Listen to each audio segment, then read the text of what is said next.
더 발전된 쪽이 이동 수단도 더 발전시켜서 먼저 약한 쪽을 쳐들어온다. 범종설의 아이디어를 처음으로 제시한 인물을 아마 오늘 오신 다프님 분들 다 아시지 않을까 싶은데 모를 것 같은데요? 알지? 그 우주의 조성이 변할 수 있는 그 시점이 언제일지를 사실 생각해 볼 수 있을 것 같네요. 그러네요. 네. 재료가 진짜 재밌다. 야, 이거 너무 재료부터 신기하다. 시작이니까.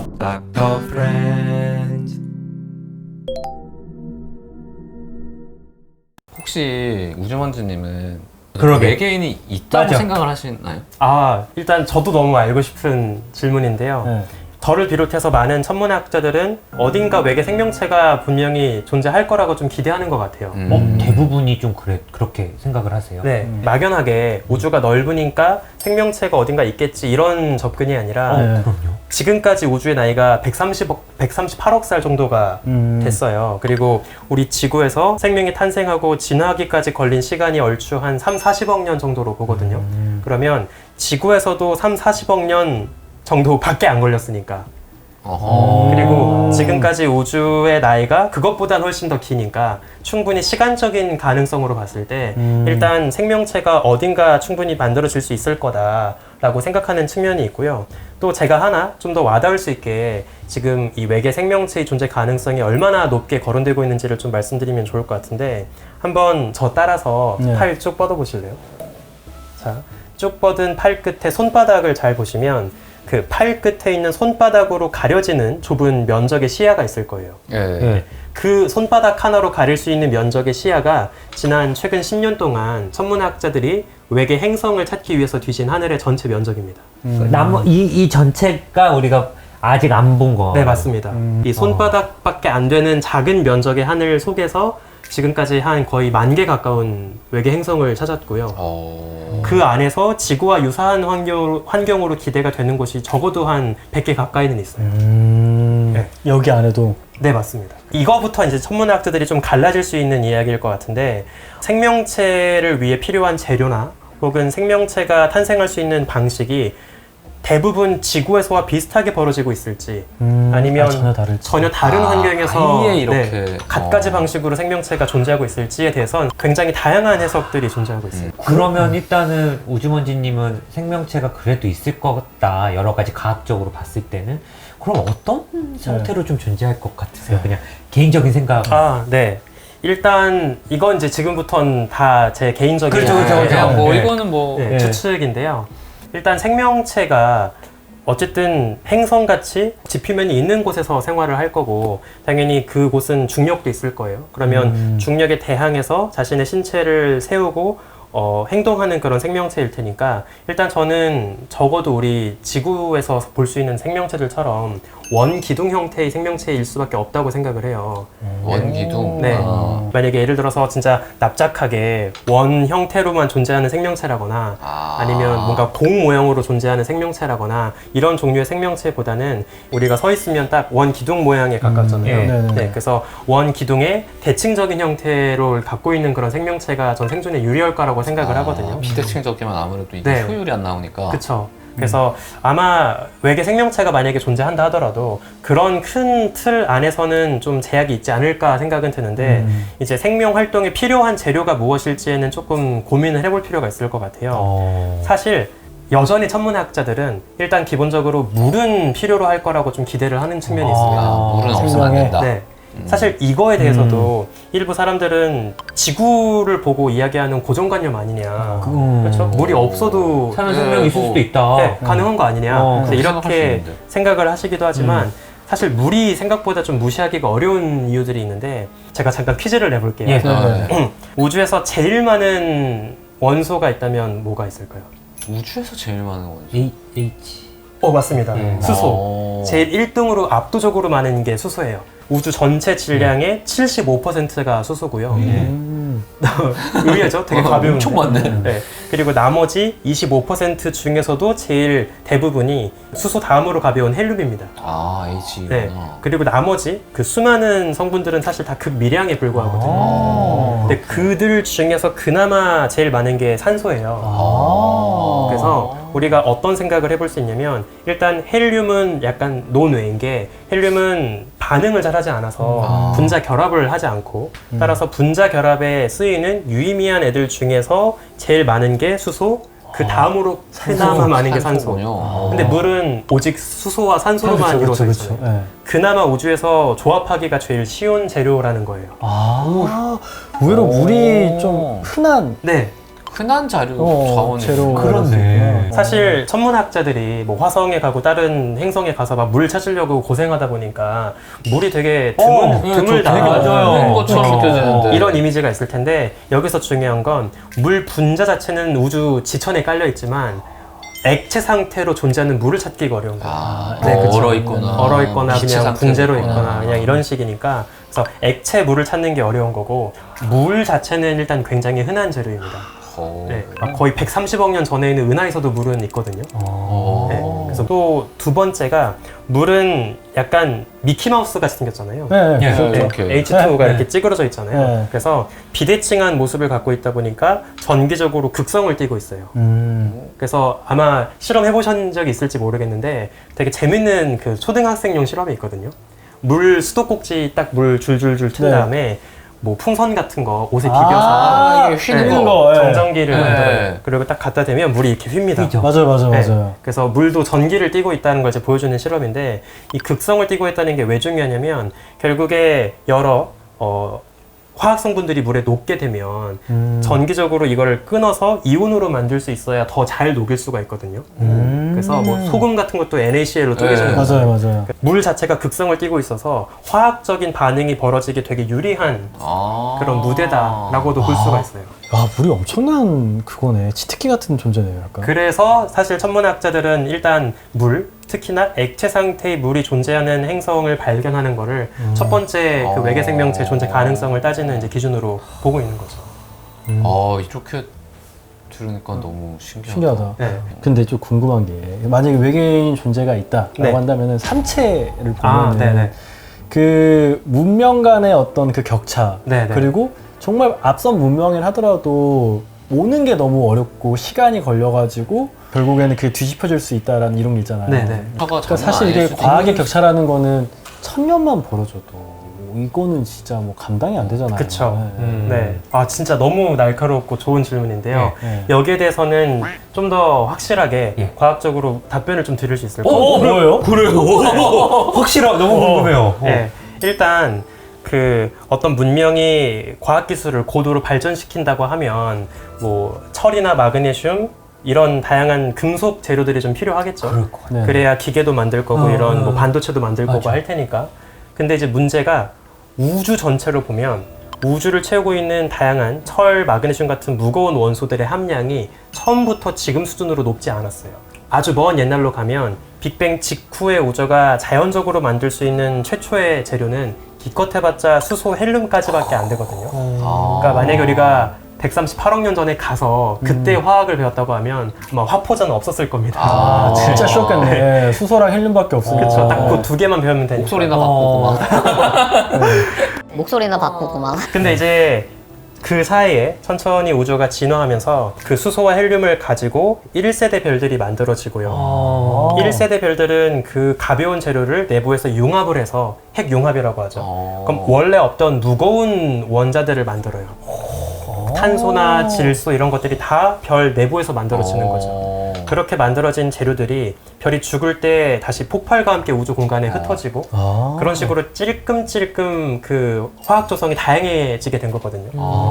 그래서 우리가 우주에서 이런 다양한 금속 원소가 비교적 충분히 많아져서 이거를 자기네 문명의 재료로 쓸 수 있을 정도로 그 우주의 조성이 변할 수 있는 그 시점이 언제일지를 사실 생각해 볼 수 있을 것 같네요. 그러네요. 재료가 진짜 충분히 재밌다. 야, 이거 너무 재료부터 신기하다. 시작이니까. 그쵸. 네. 그치, 철이 뭐 있어요. 뭐 돌 가지고 그렇죠. 우주선 만들 수는 뭐 없잖아. 안 되지, 사실. 재료가 만들어진 시점이 언제쯤이에요? 우리 은하가 대략 100억 년 전에 만들어졌거든요. 그리고 그때만 해도 기껏해봤자 산소, 탄소 정도까지만 거의 우주밖에 없었어요. 없었네. 100억 년 전에도 그렇죠. 없었네요. 그러니까 탄소나 산소 같은 재료들이 일단 있어야 생명체를 만들 수 있을 거고 그 다음에 또 나아가서 철과 마그네슘 같은 무거운 원소가 만들어지려면 좀 더 시간이 필요하거든요. 그래서 사실은 말씀하신 것처럼 막 지금보다 막 수십억 년 전 훨씬 일찍이 어떤 고도로 발전된 문명이 있었을 것이다 라고 기대하는 건 전 조금 어렵지 않을까라고 생각합니다. 재료가 없었구나. 네, 맞습니다. 1000, 2000? 네. 이렇게는 가능할까요? 12,000년? 1000년, 2000년 정도면 우주 역사에 비하면 뭐 정말 너무 차이가 없기 때문에. 그러니까. 네. 간발의 차이로 앞선 건데 그럼 어떻게 생각하세요? 우리보다 앞선 문명이 있을 것 같다, 없을 것 같다? 아직은 없을 것 같아요. 아하. 우리가 찾아야 된다. 약간 소름 돋아. 소름 돋아. 이것도 제 개인적인 생각인데 네. 비슷한 방식으로 접근하는 천문학자들이 조금 있어요. 어떤 의문을 던지냐면 만약에 우리보다 일찍이 더 고도로 발전을 해서 이미 진작에 은하계를 누비는 생명체나 문명이 있다고 가정해 보자는 거예요. 그러면 그들은 이미 우주 공간에 흔적을 남겼어야 하고 우리가 그 흔적을 이미 발견했었어야 한다는 거예요. 근데 그럴 때 나오는 게 그렇죠. 너무나 무한히 넓어버리니까 아직 서로를 못 찾은 거 아니냐는 이야기도 하잖아요. 아, 맞습니다. 네. 근데 그 얘기는 결국에 우리도 아직 태양계 안에 갇혀서 먼 별까지 우리의 신호를 보내지 못한 것처럼 다른 외계 문명들도 이제 막 로켓 몇 개 쏘고 안테나 몇 개 짓고 그런 도토리 키재기 그럴 것 문명을 들일 수 같다. 있다는 거죠. 사실 요 외계 문명과의 조우에 대해서 네. 제가 좀 개인적으로 전해드려보고 싶은 재밌는 생각이 하나 있는데 SF 영화 보면 특히 네. 외계인들이 막 지구 쳐들어오는 네, 맞아, 그런 맞아. 우리가 흔히 갖고 있는 고정관념이 하나 있어요. 지구에서 경험했던 문명 간의 충돌을 그쵸. 그대로 우주에다가 옮겨놓고 이야기를 합니다. 맞아요. 그쵸, 식민지 그쵸. 전쟁 차는 것처럼. 맞습니다. 네. 그래서 어떤 식의 관점이 항상 반영이 되어 있냐면 더 발전된 쪽이 이동 수단도 더 발전시켜서 먼저 약한 쪽을 쳐들어온다. 그래서 더 똑똑한 외계인들이 먼저 지구로 쳐들어오는 그런 예. 식으로 이제 이야기를 쓰잖아요. 근데 저는 말씀하신 것처럼 우주가 너무 크기 때문에 오히려 정반대의 방향도 가능하다고 생각이 들어요. 이게 어떤 뜻이냐면 우리가 직접 우주선을 타고 물리적으로 오고 가는 거는 아마 어려울 것 같아요. 하지만 서로의 존재를 알 수 있는 간접적인 방법은 있습니다. 그 행성에서 날아온 전파를 포착하는 거예요. 우리가 어떤 별을 관측을 했는데 자연적인 신호가 아니라 어떤 인공적인 라디오 전파 같은 게 만약에 포착이 됐다. 그러면 거기는 똑똑한 애들이 살고 있나 보다라고 알 수 있겠죠. 그쵸. 근데 재밌는 게 훨씬 더 일찍 문명을 발전시킨 쪽일수록 더 멀리까지 신호를 보냈을 거예요. 그렇죠. 더 오래 전부터 방송을 내보냈을 테니까. 오히려 최근에 발전된 우리 지구 같은 아장아장한 문명은 아주 좁은 영역 안에서만 신호를 볼 수밖에 없겠죠. 네. 그러면 어떤 상황이 가능하냐면 오히려 더 발전된 문명은 멀리까지 신호를 보냈으니까 자신의 흔적이 들키기가 더 쉬운 입장이고요. 이제 막 발전된 어린 문명은 겨우 여기 안에서만 흔적을 남겼으니까 오히려 들키기가 어려운 입장인 거예요. 오. 네. 그래서 오히려 우주에서의 문명 간의 어떤 조우라면 더 발전된 쪽이 능동적으로 덜 발전된 쪽을 찾아서 쳐들어간다기보다 의도치 않게 덜 발전된 놈들이 더 발전된 놈들의 신호를 우연히 발견하는 그런 방향이 더 합리적일 수도 있다는 거죠. 그렇다. 근데 그 흔적이 너무 오래됐으면 그 운명이 망했을 수도 있고. 그렇죠. 그렇지. 네. 그럼 좀 서글프겠는데? 너무 재밌다. 너무 재밌다. 너무 새로운 관점이다. 와, 이 얘기 들으니까 이게 하나도 안 궁금해졌어. 좀 하찮은 질문들인 것 같아요. 우주의 멤버로 나가면 어떻게 될까요? 형이 잘못되겠지. 우주 공간으로 나가면은 이게 말이 많아요. 뭐 숨을 못 쉬어서 죽는다. 뭐 일단 얼어붙는 경우가 좀 많이 본 것 같아요. 어떤 방식으로 몸이 반응할 거라고 천문학자들 생각하시는지. 일단 정말 다행히도 실제 아직까지는 우주 공간에서 죽은 분은 없기 때문에 아직 없군요. 네, 아직은 다행히 네. 없습니다. 네. 보통 어떤 식으로 생각을 하고 있냐면 몸에 있던 기체가 다 빠져나가서 순식간에 질식사를 먼저 할 거라고 생각을 해요. 이렇게 네. 되는구나. 단순하게 코와 입으로만 빠져나가는 게 아니라 몸속에도 다 작은 구멍들이 있잖아요. 그렇죠. 네, 그래서 그 구멍을 틈을 비집고 몸속에 있던 기체가 다 빠져나가서 그러면 이 혈액에 녹아있던 네. 그런 산소랑 것도 그냥 싹 이산화탄소 기화돼서 나가겠구나. 네. 나가고 제가 예전에 유럽 우주국 이사에서 근무하시는 의사분의 인터뷰를 한번 재밌게 본 적이 있는데 이제 그분이 어떤 이야기를 했냐면 만약에 우주복 없이 우주 공간에 나가게 되었을 때 그때 사람들이 이제 고민을 하겠죠. 숨을 참을 것인가 아니면 숨을 쉴 것인가. 그때 어차피 둘 다 죽겠지만 네. 그나마 덜 고통스럽게 죽는 방법은 숨을 내쉬는 거라고 하더라고요. 왜요? 왜 그러죠? 왜냐면 오히려 숨을 참게 되면 안에 압력이 너무 세져가지고 그래서 그냥 차라리 포기하고 있는 걸 다 내쉬고 그냥 후 내쉬고 그냥 쪼그라드는 게 너무 비참하네. 그분도 되게 다양한 생각을 많이 하죠. 야 이거 그래서 우주 재밌네요. 그래서 이게 깨지면은 숨을 빨리 내쉬고 네. 그리고 이제 마지막 생각하고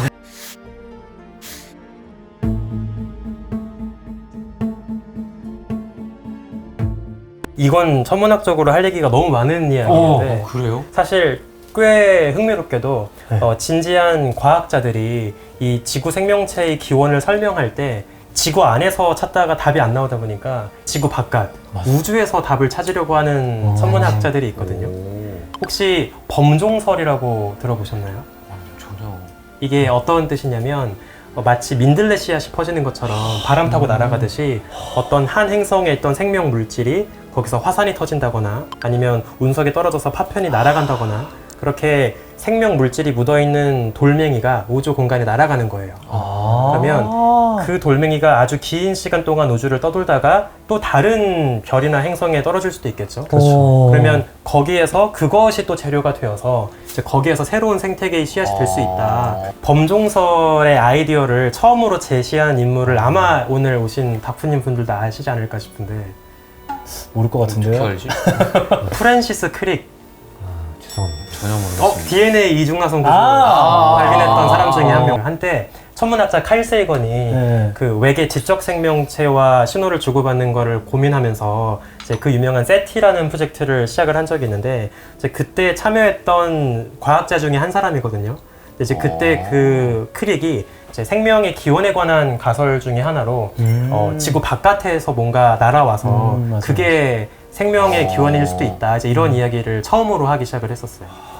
우주가 138억 년 전에 시작이 되어서 지금까지 쭉 팽창하면서 우주가 이제 만들어진 건데 초기 우주는 지금보다 덜 팽창했고 훨씬 밀도가 높았고 댄스했겠죠. 그쵸 온도도 뜨거웠어요. 우주 자체가 뜨거웠습니다. 그런데 그 우주가 천천히 팽창하면서 열이 식었고 네. 지금처럼 차가운 우주가 된 거예요. 지금 우주의 평균 온도는 절대 온도로 2.7 켈빈 그러니까 섭씨로 치면 마이너스 270도쯤이거든요. 엄청 차가운데 과거에는 거의 3000도 가까이 우주가 뜨거웠던 적이 있어요. 그러면 자연스럽게 한 가지 재밌는 생각을 해볼 수 있습니다. 온도가 갑자기 내려가진 않았을 거 아니에요? 천천히 내려오고. 천천히 내려갔겠죠. 그러면 분명 우주의 전체 온도가 섭씨 0에서 100도 사이에 해당했던 시기도 있었을 거예요. 그렇죠? 우주 전역의 그냥 전역의 평균 온도가 그냥. 그 시기였다면 우주 곳곳에 그때도 뭐 소행성도 있고 돌멩이가 여기저기 있었을 텐데 그 작은 돌멩이 표면에 충분히 액체 물도 존재했을 수 있다는 거죠. 우주 전역이 다. 저녁에. 네. 그러니까 굳이 별 곁에 행성이 없어도 우주 자체의 온도가 0에서 100도 사이니까 우주 공간에 돌아다니는 돌멩이마다 다 생명체가 살 수 있는 조건을 잠시 충족할 수 있었다는 거예요. 근데 생명체의 그게 또 파라다이스 시기. 잠시라 그래도 꽤 길 거잖아요. 그쵸. 그쵸. 그래서 아까 이야기 드렸던 그 범종설과 결합이 돼서 이게 어떤 식으로 이야기가 만들어지냐면 사실은 우주 역사상 최초의 생명체들이 우주 전체 온도가 섭씨 0에서 100도 사이였을 때 그 시기에 사실 간단한 정도로 만들어졌고 잠시 우주가 더 식어가면서 운석에 있던 애들이 다 잠시 얼어붙었다. 그런데 그 친구들 중에 일부가 지구와 같은 행성에 추락을 했고 그때 같이 배달이 와서 그것이 이제 그 생명의 그 씨앗이 되었을 수도 있다. 이런 이야기를 하는 일부 학자들도 있어요. 와, 기가 막히다. 그럴싸한데요? 그런가요? 너무 그럴싸한데 이거. 네, 그럴싸한데요? 네, 그래서 네. 저는 사실 생각해 본 적이 없는 아이디어였는데 뭐 정황적인 증거만 보면 네. 그럴듯하게 들려가지고 네. 그럴싸한데요? 3000도에서 영하 270도로 간 건 팩트니까. 맞아요. 그 사이에 어떤 연속성 상을 봤을 때는 그때가 오히려 전 우주의 생명이 가장 충만했던 시기였고 가장 많았을 때겠네. 네. 우리는 오히려 그 후에 살아남은 생존자일 수도 있겠네요. 그렇죠. 네. 네. 그 시절에 보면 우리는 포스트 아포칼립스. 그렇죠. 그러게요. 네. 너무 신기해. 네, 오늘 이렇게 우주번지님과 에일리언에서부터 시작해서 과연 외계인이 있는가, 어떻게 시작했을까에 대한 이야기를 나눠봤는데요. 너무 재밌게. 되게 진짜. 감사합니다. 과학의 매력에 흠뻑 빠진 네, 시간이었습니다. 네. 여기 우주에 묻다. 네. 혹시 헬프님께 하고 싶으신 말씀이 일단 진짜 제가 너무 즐겨보는 채널이어서 네. 이렇게 직접 뵐 수 있어서 너무 영광이었다고 생각을 하고요. 우주가 굉장히 무궁무진하고 아직은 우리에게 되게 먼 세계이지만 저는 머지 않아서 우리가 또 우주에 나갈 수 있는 그런 이제 시대가 곧 다가올 거라고 생각을 하거든요. 또 이제 그때가 되면 우주에 나가기에 딱 적당한 건강 상태 이런 것도 또 우리가 항상 신경 쓰는 그런 이슈가 될 수 있겠죠. 그래서 네. 앞으로도 여러분들도 여기 닥터 프렌즈 채널만큼 우리 우주에 대해서도 많은 사랑과 애정 부탁드리겠습니다. 너무 감사합니다. 아, 야, 저희는 다음에 또 더 좋은 콘텐츠로 돌아오도록 하겠습니다. 예. 감사합니다. 감사합니다.